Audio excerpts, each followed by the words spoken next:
Faith is the substance of things hoped for and the evidence of things not seen or not yet seen. Okay, so what is faith? Do universalists believe that some will be saved by faith and some will be forced in? Their salvation will be thrust upon them unwillingly? Well, there's a lot to dissect here. Obviously, no, universalists do not believe that people will be saved against their will. They will not be forced to bow against their will, bow to God. They will not be forced to confess that Jesus is Lord by an iron fist against their will. Because that would mean essentially if God has to force somebody to do something against their will, then God didn't win. He hasn't won them over, put it to you that way. They're essentially enslaved. So is God going to have slaves in heaven? No, that's illogical. So as someone who is not a universalist, why would you assume that's the universalists' understanding of what happens? Well, I can answer that question. Because you haven't thought it through. Well, maybe you have. You've just assumed that the whole idea of every knee bowing and every tongue confessing literally and simply means it's going to happen with an iron fist by a vengeful and retributive God that will have justice and will either eternally torment or annihilate all who reject him. You're blind inside of that incoherent, but when I say incoherent, I mean it's kind of two things. It's illogical. You're not using real logic, and number two, it's not thought through. If you thought it through instead of just jumping to a conclusion and then putting up a brick wall, you would actually be able to get closer to logic. And it would start to rock your boat a little bit. And I think that's why you probably don't think things through, because it's scary. Nobody likes having their foundation rocked or poked at or tested. It doesn't feel good. If you've believed this thing for 15 or 40 years, and then there's these cracks in your foundation that you're just going to keep a blindfold on to, just easier to just keep on, cast not away your confidence, for it will be richly rewarded, right? Everybody just bury the cracks in the foundation. Just cover it up. Stop. We don't have an answer to that question, but we don't have to. His ways are higher than our ways. So anyway, what I wanted to talk to right now was just a real fast thing. Like, I hope this video doesn't even go over 5-6 minutes. Faith is knowledge. I wanted to say in this video, I want to define faith. If you haven't noticed, if you watched a bunch of my videos, I'm not a scholar. I'm not a, academic apologist or an, exegesist. You know what I'm saying? Like, I will quote scripture when it's relevant to what I'm thinking, based on memory. I'm not sitting here reading off of King James Version or whatever version. I'm more of a philosophical person. I take a philosophical approach to things because at the end of the day, I think that is actually where it's at. Like, you have the mind of Christ, right? Well, why don't you use it? Instead of constantly being enslaved to, well, look at Jesus when he came to the Pharisees and basically said you got your head buried so far in the sand of those scriptures that you're missing the forest for the trees. God is standing right in front of you and you can't see it. Well, that's what religion does. That's what dogma does, and doctrine. And anyway, so what is faith anyway? So like I like the idea that the Bible says by grace through faith. Okay, so what does that mean? Well, first and foremost, I could make this whole video completely irrelevant by saying this, but that the context of that verse really only applies to the people that the author was speaking of. Or speaking to, I should say, sorry. I think he was, what is it? By grace through faith we are saved. I don't know. I'm not going to get into the weeds of that one because, like I said, I'm not quoting it off the page. But that being irrelevant, I mean, I guess it's kind of relevant. Anyway, what I was saying there was I don't think that particular verse is necessarily applicable to the whole world, like modern day Christians like to apply it. They like to apply just the entire Bible, just blanket the whole thing as if it applies to every living being. You just got to figure out how to apply it. But it applies to everybody. Well, it's dumb. That's dogma. You're being dogmatic. If you don't know what dogma is, look it up. Dogma can be fine. It can be a good thing, but you're being dogmatic, and usually when you become dogmatic about whatever it is you believe, you lose openness, and you tend to become more blind. And it's kind of like turning your face away from the light toward the dark, and you become just a religious zealot or whatever. Anyway, what I want to talk about is what is faith? If we're all saved by grace through faith, or if anybody's saved by grace through faith, if faith is what it is and it's necessary to be saved with or by or through, what is faith? Faith is knowledge. That's it. You have the knowledge of God's grace. Okay, so how does that happen?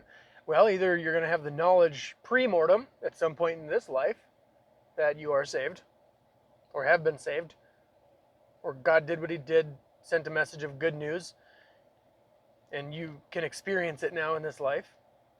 Or immediately post-mortem, when you're blasted with the pure bright light that is incomprehensible, aka the fire of God, metaphor, you'll realize it immediately, and then you'll know. You'll have faith at that point.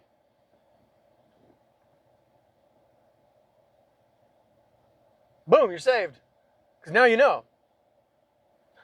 It's not hard. Nobody's going to have to convince you at that point.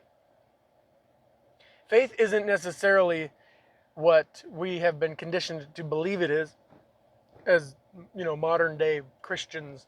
Jesus did allude to, the idea that, blessed are those who've seen and believed, but really blessed are those who believe and have not yet seen. He wasn't making a distinction between the two of them as if one of those groups wasn't going to get saved or experience salvation. It was even saying, that it's necessary to be the one who hasn't seen first, but has believed. In order, having not yet seen and making a choice to believe, I don't think you can't choose to believe something that you don't know. You can't choose.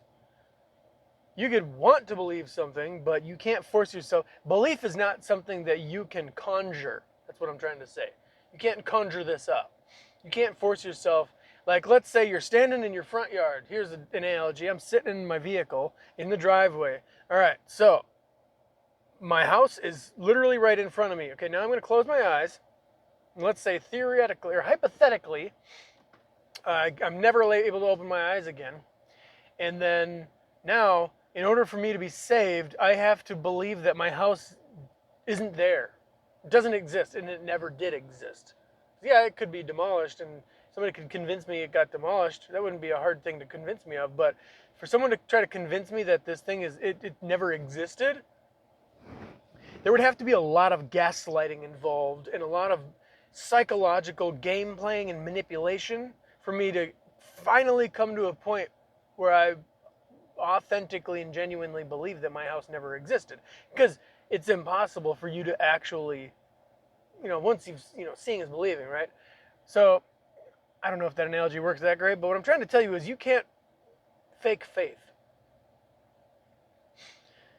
That's why, like, you can't make quote unquote converts through persuasion if faith is necessary. Do you get what I'm saying, or is this going over your head? I'm sorry if I'm not making this as clear as I possibly can, if I'm not.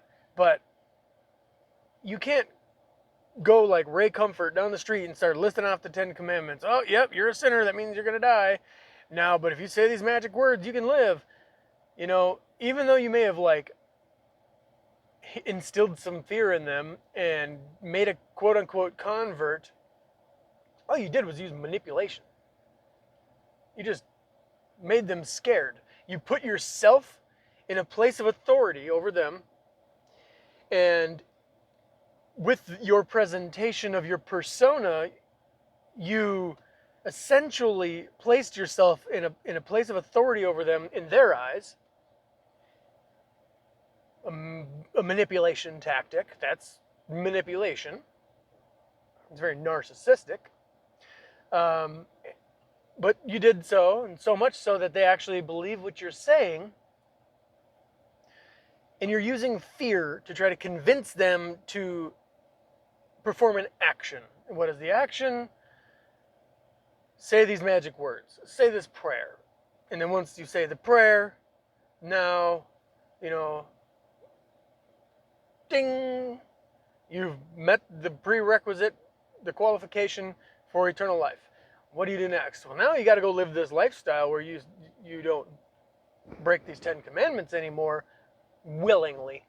And I mean, if you do, you got to make sure you go to confession, whether if you're Catholic, you're going to confession, or if you're Protestant, you're at least being, having a contrite heart of, asking for forgiveness every 18 seconds because, that's how often your thoughts are evil. And, if you ever sin willfully again, there is now no, how does that scripture go? If anyone falls away and like willingly, I don't remember, you know what I'm talking about? There now is no more sacrifice for them. Kind of like basically saying like a backslider is out permanently. It's like, y'all are so incoherent. Like there's no logic. And I mean, yeah, you could say, well, it's the spirit doesn't have logic. Yeah, you could say that. There's two types of logic. There's real logic. Christ is the logic of God. It literally is the definition of logic. In the beginning was the Logos. Go look up that verse. In the beginning was the Word. What is the Greek word for word there? It's Logos. It's logic. In the beginning was the logic of God.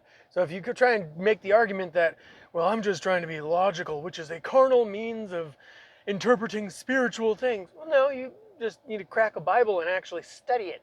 Stop reading it for a minute, because reading it is different than studying. Reading, you're just going to come up with a bunch of crap. You need to study it. If you care, if you want to give the Bible its rightful due. Wow, we're at 14 minutes into this video. I said I want to make it 5. But anyway, I wanted to say faith is simply knowing something. So you've been convinced. You could become convinced pre-mortem or post-mortem. So this whole argument about, well, you got to be saved, you got to have faith in order to receive grace. You're saved by grace through faith. Well, some people don't have faith. Well, you know what? Everybody's going to. Because the second that light turns on, when you die, and you are now seeing with 360 degree, I don't like that, 360 degree vision. It's more like 360 degrees is a two-dimensional term. So when you're able to see spherically, when you have spherical vision, and you can see in every direction eternally far, like wherever your consciousness point, like pinpricks, that's where you are located, and where your vision is located. Outside of this three-dimensional meat suit, you have spherical vision. You can see everywhere at once. You can there's no distance that is limiting your vision. Distance doesn't limit your vision. Also, all things happen, past, present, and future, all exist at the same time. Get your head around that one. So, outside of this three-dimensional existence, like everything we think about, salvation and suffering and justice and judgment and even karma and like the law of attraction and and all these concepts that we have here don't exist over there because they don't need to. Simple as that. Like, basically, think of it this way. Everybody on the other side of the 3D, let's just say God. Let's just say God. God, since he's on the other side, since he can see from the perspective of the other side of the 3D, he looks on us like we look on our little 18-month-old that's wobbling around on their first footsteps and, trying to taste things that are laying around, and, maybe like a 3-year-old who, has funny ideas about what things are and plants and animals and like says really funny things that don't make sense. And when they want to get their way, their arguments are completely incoherent. They're nonsensical, and they throw little tantrums because they don't understand certain concepts, like why does Jimmy allowed to have my toy? That's my toy. Well, it's actually not your toy. It's the daycare's toy. And you didn't even have it first, but just because you want it, but because Jimmy has it, it doesn't make sense to the kid that he can't have a toy that someone else has, even though it's not his, it's someone else's. You know what I mean? Like the logic that, a toddler applies to reality, and we think it's funny, and sometimes we think it's frustrating because we try to reason with them, but like that's barely an analogy for how God sees us. Barely. Because no matter how intellectual we got it all down, like how smart we are, or how philosophical even, we got it all figured out, God just looks down and pats us on our little head and laughs sometimes, thinking, you're cute. That's funny. You think you got that figured out? Good boy. Now, here's a sucker. Run along now. Oh, yeah? You say that 99% of the world's going to burn in hell? Cute. Run along now. No, yeah. Don't trip. Oops, did you tripped? Sorry. Sorry about that. You'll get better. Stumbling blocks. They're just everywhere. But like, what are we supposed to do here? What is our purpose? Why? I think to some degree, like Earth is kind of like a video game. I'm sure there's like life on trillions of other planets where there's just, different versions of like virtual reality, essentially, where people can enter into an incarnation of sorts and try a certain type of a life for a little bit. I literally think that. I don't think reincarnation is I don't think reincarnation doesn't exist, but I definitely don't think reincarnation has anything to do with like coming back because you didn't learn a lesson, or coming back because you wronged somebody and you gotta You gotta now face those consequences yourself to feel what it felt like. Or if reincarnation is real, it's you were here, you died, and now you're like, yeah, I just want to go. I want to go try that other. I want to go try that other way of life. Simple as that. There's no like cycle Groundhog Day type of thing where you got to figure something else out and you got to like break out of the cycle, you know, by becoming a better person or getting an education or whatever. Like that's stupid. It doesn't make any sense. That would literally make God out to be an idiot. And we know God's not an idiot. Like look at creation. If you ever need a moment to like recalibrate, like just go for a walk in the woods and look at the bees, the bugs, the birds, the plants. Look at how things work, how they intertwine and communicate with each other and utilize each other and just exist together. You know? I mean, you can see where like man screwed stuff up and we're playing mini God, you know, in a lot of ways, and it's kind of been harmful. Maybe been helpful in some ways, but it's neither here nor there.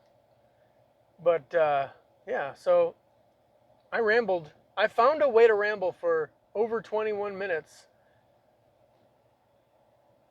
when I wanted to come in here and basically just say that faith is knowledge. It should have taken me 30 seconds. But anyway, hey, thanks for hanging out. Hit that subscribe button if you haven't already. Let me know if you like these little rambles that I have. Because like I said, I look at things from a philosophical standpoint because I think things through, and we're not all gonna think the same way. Obviously, like that goes without saying. Like you're not wired the way I'm wired. The way I'm wired may be entertaining to you, and the way you're wired may be entertaining to me. But we're not wired the same. Some of us, we may be wired very similar. We may think on similar planes. We might vibe, you know, real good. But we're not wired the same. So that's why, like, I may be entertaining, but I may actually rub you the wrong way. Maybe the opposite of that. So let me know if I'm like, you know, if we're vibing. You know, I can tell you, I know certain things that I say that I've had to think through in a certain way. You might have been like, well, hey, that's just illogical to me. Like, why would you even consider that? Or even the flip side, well, that just makes total sense. Why did you even have to like take your time to think that through? For me, that just clicked. Well, like I said, we're not all wired the same. There's things that we're all different pieces of a bigger puzzle. We're not cookie cutter, you know, people. Like I can tell you, like my wife, perfect example. We can go down to this little tiki lounge here, and she can get a Truly, like, and drink like 4 sips of it, you know, an alcoholic fruity beverage or whatever. Drink maybe half of it and just set it aside. We're there for like 3 hours, and she just has absolutely no desire for it. Whereas me, it's like I'd like to have like 4 or 5 of them. Like I like feeling buzzed. Enjoy it. And I'm not gonna have one and then not get another one. So if I'm, you know, not really feeling like I should have anything to drink, or if I shouldn't get buzzed, I have to go into it knowing I'm not gonna drink at all, because it's not 15 that I have a problem with, it's 1. And I'll admit it. I'm not an alcoholic. I can go there and I can have a great time and drink Coke and be just fine. I'm not tempted by everybody else drinking, and, you know, it is what it is. But I figured it out. For me, you know, I'm fine without it. But if I'm going to have one, it's going to turn into at least 3 to 5, you know, if I'm going to really enjoy myself. I can't justify spending $5 on a drink if it's not going to do what it's meant to do. Like, I'd rather spend $2 on a Coke if all I'm going to do is enjoy the flavor.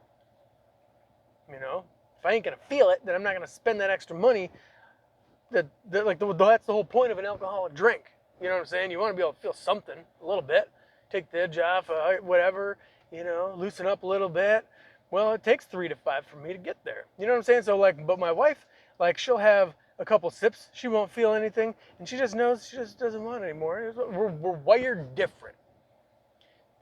We're wired different in that way, just like we're wired different in the way we're intellectualizing, dogmas and doctrines and philosophies, and we're wired differently in the way we research things, and I mean just everything in life. We're all wired different. Yeah, you're going to have similarities with other people. You're going to be able to relate to certain people where other people you won't be able to relate to at all. The biggest example of that is just males and females in general.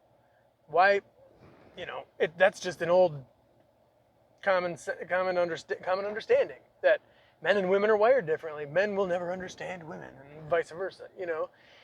Like men tend to be more logical, and women tend to be more emotional, not completely irrational, because women can use logic too. And men aren't completely logical because they can get emotional too and irrational. So don't get me wrong when I use that analogy. We're just not wired the same.